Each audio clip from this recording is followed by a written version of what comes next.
자, 양곡관리법 얘기를 좀 해볼 텐데요. 한덕수 국무총리가 민주당이 단독 통과시킨 양곡관리법 관련해서 대국민 담화문을 발표했습니다. 양곡관리법 개정안의 문제점을 조목조목 설명했는데 주요 발언 듣고 오시겠습니다. 이번 양곡관리법 개정안은 우리 국민이 쌀을 얼마나 소비하느냐와 상관없이 농민이 초과 생산한 쌀은 정부가 다 사들여야 한다는 남는 쌀 강제 매수법입니다. 안 그래도 지금의 우리 쌀 산업은 과잉 생산과 쌀값 불안이 반복되고 있습니다. 양곡관리법 개정안은 쌀 산업을 더욱 위기로 몰 것으로 우려됩니다. 국민이 먹고 사는 문제, 농민의 삶과 직결된 일로 정치적 이익을 추구해서는 안 됩니다. 실패가 예정된 길로 정부는 차마 갈 수 없습니다. 네, 실패가 예정된 길로 갈 수는 없다. 자, 한덕수 국무총리가 오늘 담화문까지 이렇게 직접 발표를 했는데, 자, 민주당이 통과시킨 양곡관리법 어떤 점이 이렇게 문제길래 정부 여당이 이렇게까지 완강히 거부를 하는 걸까요? 한덕수 총리가 잘 말씀 주신 대로 남는 쌀을 국가가 사들인다라는 거 아니겠습니까? 그러면 이게 시장의 메커니즘을 완전히 무시해버리는 것이기 때문에 만약에 농부 입장이 된다 그러면 오히려 초과 생산을 계속하는 것이 이득이 되는 거거든요.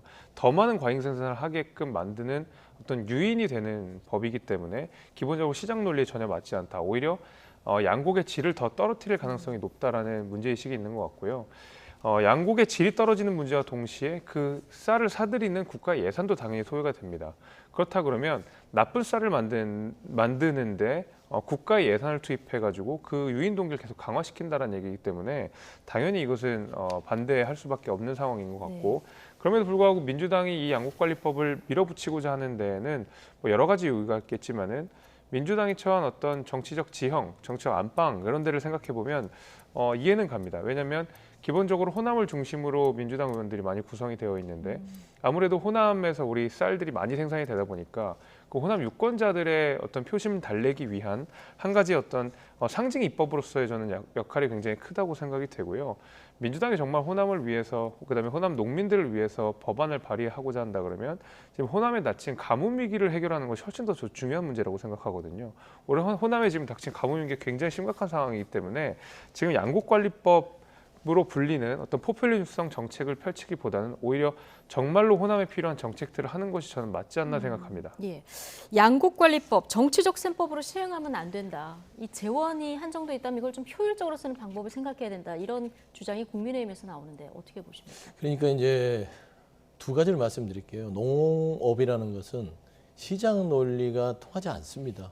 이거는 농업은 육성을 위해서는 시장 논리를 조금 무시하고 국가가 지원을 해야 되는 겁니다. 그거는 전 세계적인 추세입니다. 그러니까 농민들에 대한 생존권 문제도 있지만 이거는 전 세계적으로 식량 안보의 문제가 있거든요. 이 두 가지는 이건 전문가들은 다 알고 있는 사실이에요. 그다음에 한덕수 총리께서 저런 식으로 혹세무민하면 안 됩니다. 그러니까 무슨 쌀값에 대한 부분들에 있어서 무조건적으로 시장에 있는 거를 다 이렇게 초과된 것들을 다 사는 거라서 이게 국가 예산이 낭비된다 이것만 주장하잖아요. 그 얘기가 아니거든요. 이거 양곡관리법은요.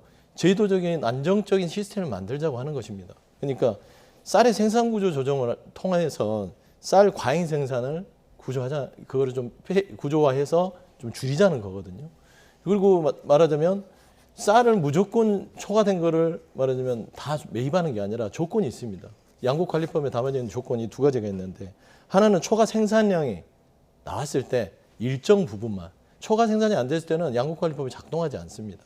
그다음에 쌀값이 폭락했을 때 그 폭락분에 대해서 초과 매입을 함으로써 쌀값을 올릴 수 있는 그런 요인을 만들어 놓자.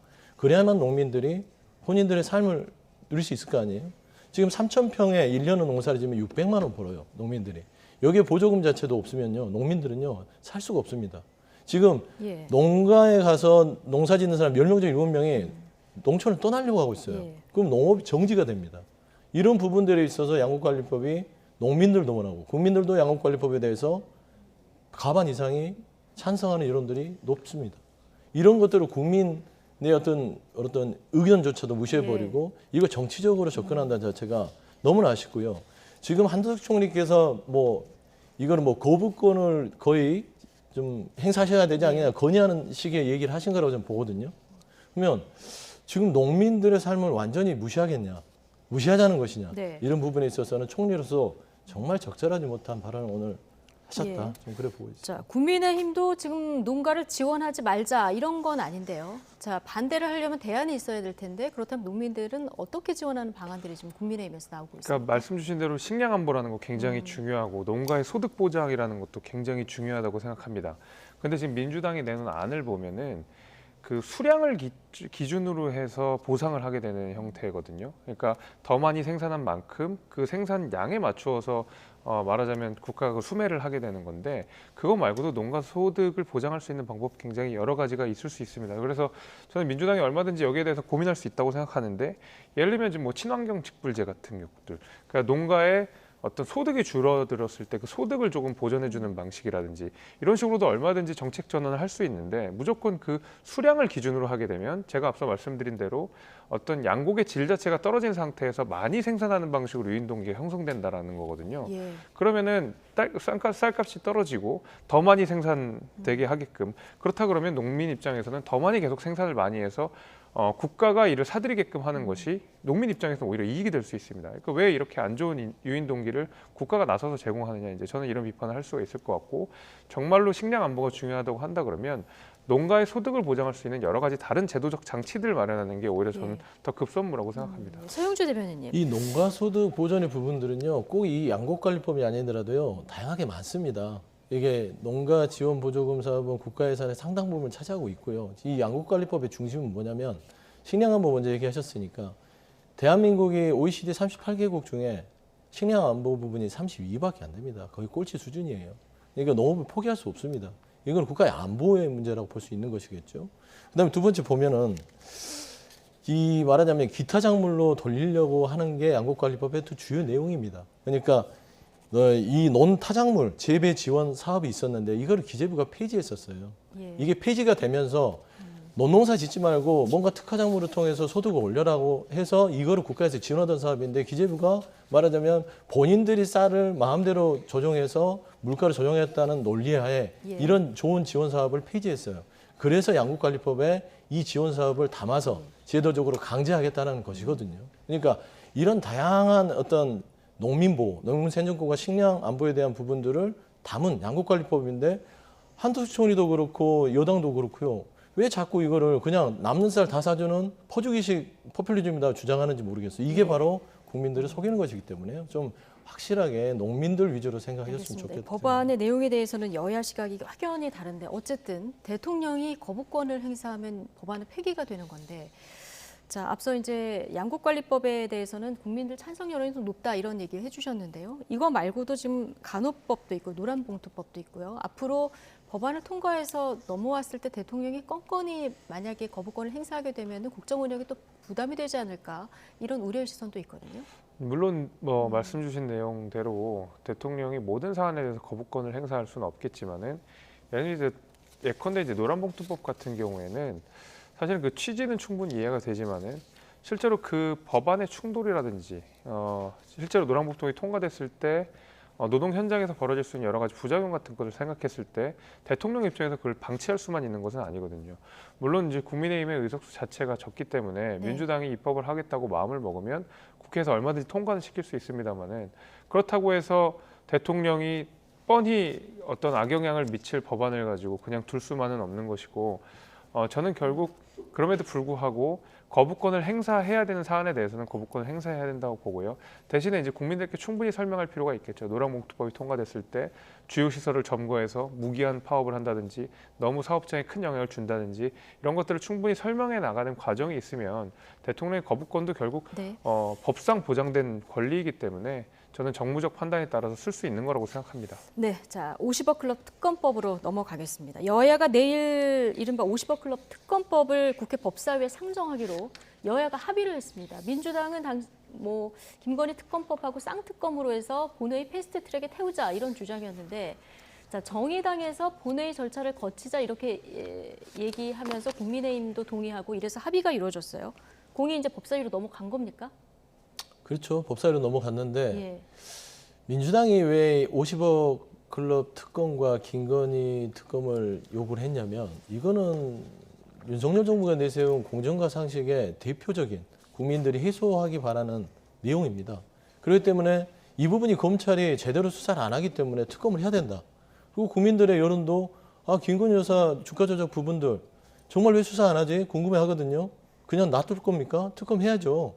그런 부분이고요. 50억 클럽 보십시오. 희대의 사건 아닙니까? 젊은 청년이 퇴직금으로 50억을 받았는데 법원에 가서 무죄를 받습니다. 예.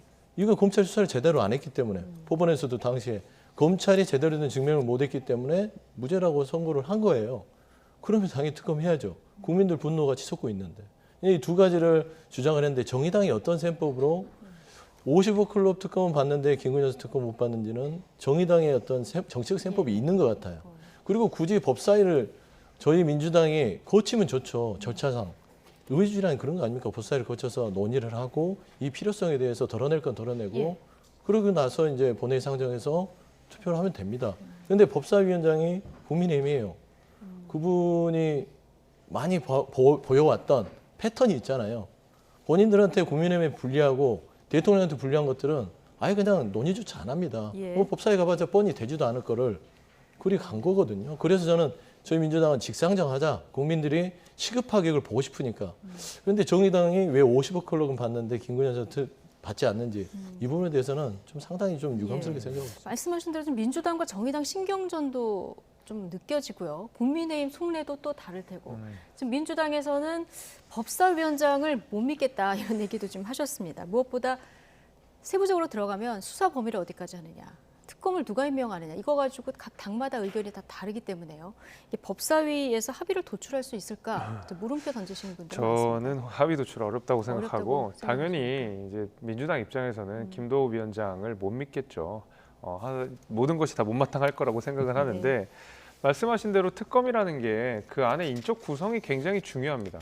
특검이 통과되지 못하는 제일 큰 이유 하나, 그 특검이 통과되는데 가장 큰 발목을 걸리는 것이 특검을 누가 추천하느냐 이거거든요. 이것 때문에 항상 여야가 항상 많이 싸우고 그랬는데 50억 클럽은 그렇다 치고 이 김건희 특검의 내용을 들여다보게 되면 그 특검 추천권을 온전히 민주당과 정의당이 다 가져가게 되어 있습니다. 실제로 여당에서도 추천을 하고 야당에서도 추천을 하고 공이 양당이 추천을 하고 이제 정의당까지 추천을 하면서 각 당이 만족할 만한 특검 구성을 해놔야 겨우 특검이 통과될까 말까 하는데 예. 지금은 민주당이 모든 특검을 다 구성하겠다. 정의당이 조금 더 하겠다. 이걸 가지고 국민이 받을 수 있는 것은 아니거든요. 누가 봐도 김건희 특검법에는 김건희 여사의 어떤 여러 가지 혐의라고 불릴 만한 점들에 대해서 정치적으로 파헤치고 싶다라고밖에 보이지 않습니다. 저는 그런 의미에서 김건희 특검법의 구성 자체를 민주당이 독점하게 하는 한 김도우 위원장뿐만 아니라 모든 국민의힘이 이걸 받기 어려울 겁니다. 예. 일단 50억 클럽만 지금 법사위에 상정이 되는 거죠. 예, 이 부분에 대해서만이라도 국민적 의혹이 말씀하신 대로 많기 때문에 좀 합의가 도출됐으면 하는 바람 가지고 계실 것 같고요. 자, 또 하나 오늘 대법원장 임명권 관련한 법안을 민주당이 발의해서 좀 여쭤볼 텐데 지금까지는 대통령이 국회 동의를 얻어서 임명하도록 돼 있었는데요. 자, 민주당이 오늘 발의한 그 개정안을 보면 추천위를 거친 사람 중에서 대통령이 임명하다 이렇게 돼 있는 거죠. 네. 예. 자, 그런데 지금 대법원장 임기가 6개월 정도밖에 안 남은 시점이기 때문에 여러 가지 해석들이 나와요. 이게 이례적인 일이죠. 그러니까 민주당이 걱정하는 것들 그리고 일부 국민들께서 걱정하는 부분은 그렇습니다. 윤석열 정부가 저도 개인적으로 그랬지만 선거 때 검찰공화국 얘기를 많이 했어요. 저는 믿지 않았습니다. 이게 정치적인 어떤 정치 공세라고 생각을 했지 설마 검사 출신이 대통령이 된다고 해서 정말 검찰공화국이 되겠어? 검찰이 모든 권력을 쥐지는 않을 거야. 물론 측근 몇 명을 쓰겠지라고 생각을 했는데 그게 아닙니다. 지금 1년여가 돼가고 있는데요. 검사가 이 모든 대한민국의 행정과 사법과 그다음에 금융, 국정원, 심지어는 뭐 교육 모든 분야에 있어서 검사들이 독차지하고 있습니다. 예. 근데 대법원장 임명권 제한하는 그게 그겁니다. 예. 하나 남은 게 사법부의 보류인 대법원까지 예. 따지고 보면은 윤석열 정부의 사람으로 들어가서 있다라고 했을 때는 과연 이 나라가 검찰 중심주의의 나라로 지금 우려가 높은데도 불구하고 이 사법부의 보루인 대법원마저 무너지면 안 된다는 그런 우려에서 이 법이 나왔다라고 예. 생각하시면 되고요. 이 취지 자체는 무슨 대법원장이 6개월 임기가 남았기 때문에 이게 뭐 지금 그거를 우려해서 한다? 이거는 저는 논리가 맞지 않습니다. 말하자면 대법원장까지 윤석열 정부의 검찰 권력에 동조하는 사람이 대법원장으로 임명됐을 때 과연 이 나라가 제대로 된 시스템으로 돌아갈 것인가? 라는 부분에서 고심해서 발의한 법안이다. 이건 그럼 어떻게 그렇게 보면 말씀드리고 싶어요. 박홍근 원내대표도 이름을 올렸더라고요. 그렇죠. 예. 그러니까 그런 취지입니다. 대다수가 동의하는 법안입니까? 대다수라고 할 수 있죠. 42명 정도라고 네. 알고 있는데요. 그 공동 발의하신 분들께서. 근데 그 취지에 공감하시는 분께서 이제 발의를 하신 거겠죠. 근데 정말 우려가 높습니다. 너무 검사 위주의 모든 뭐 행정 권력, 장관, 그다음에 금융감독원, 뭐 검찰 대통령실에 보면 다 그 검사 출신 아닙니까? 예. 그래서 저는 헌법재판소의 판결마저도 부정하는 법무부 장관을 갖고 있는 이 나라에서 대법원장까지 그런 성향의 대법원장이 임명됐을 때는 정말 대한민국이 비극으로 가겠다라는 측면에서 민주당이 이 법을 발의했다라는 좀 설명을 드리고 싶습니다. 자, 민주당의 지금 논리 이해가 가십니까? 아니요, 잘 안 가죠. 왜냐하면 시점이 좀 공교롭지 않습니까? 그러니까 지금 김명수 대법원장을 임명하던 당시에 야당이었던 국민의힘 전신정당도 김명수 대법원장이 가질 수 있는 정파적 위험성들 이런 것들을 굉장히 많이 지적했거든요. 그러니까 민주당이 이 대통령의 대법원장 추천과 관련돼서 우려사항을 표하는 거 저는 이해는 갑니다. 왜냐하면 제왕적 대통령제를 만드는 큰 축 중에 하나가 사실 대통령이 가진 여러 가지 인사권들 가운데서 대법원장 임명권이 굉장히 중요한 그 역할을 하고 있거든요. 저는 그런 의미에서 어떤 권력 분립을 조금 더 현실화하고 제왕적 대통령제를 조금 더 개선하자는 의미에서 이 얘기가 훨씬 이전에 나왔다 그러면 문재인 대통령 때 나왔다 그러면 예. 민주당이 과반 의석을 훌쩍 넘은 거의 180석의 의석수를 가졌을 때 이 얘기가 나왔다 그러면 얼마든지 동의할 수가 있을 텐데 예. 고작 6개월 정도를 남은 상황에서 대통령의 대법원장 임명권을 뺏겠다라고 하는 것은 누가 봐도 사법 리스크에 휩싸여 있는 이재명 대표가 떠올릴 수밖에 없다고 저는 생각이 됩니다. 예. 그래서 너무 정치적인 이해일 수 있겠습니다만은 비근한 사례가 조국 전 장관 때도 있지 않았습니까? 그 소위 말하는 포토라인에 서는 그것을 이제 당시 법무부 장관이 없었는데 포토라인에 없애는 것에 제1 수혜자가 바로 조국 전 장관 본인이었거든요. 이런 것들을 생각해 봤을 때 과연 이것이 정말 민주주의를 위한 것이냐 아니면 민주당의 여러 가지 리스크들을 감추기 위한 수단으로서 쓰는 거냐라는 의심이 들 수밖에 없는 그런 예. 시점이라고 생각합니다. 민주주의를 위한 법이라면은 민주당이 집권했을 때 했으면 진정성이 있었을 것이다. 지금 이런 얘기신데요. 그러니까요. 민주당이 집권했을 때는 이런 검찰공화국이 아니었어요. 시스템에서 돌아갔고요. 심지어 윤석열 대통령이 검찰총장일 때 살아있는 권력의 수사를 할 때도 아무 말도 하지 않았습니다. 자율성을 보장했고요. 근데 지금 윤석열 정부 어떻습니까? 네. 검찰이 살아있는 권력은 도외시하고 야당 대표와 야당 인사들은 수사를 하고 그래서 김건희 특검을 얘기하는 거예요. 살아있는 권력에 대해서 검찰은 지금 납작 엎드려 있고 뭔가 목적성과 의도성을 가지고 나라를 흔들고 있다는 측면에서는 전 정부 이야기를 하는 것은 예. 옳지 않다. 그렇게 말씀드리고 네. 싶습니다. 조금 전에 이 법안 추진이 이재명 대표 사법 리스크와 무관치 않다 이런 얘기를 하셨는데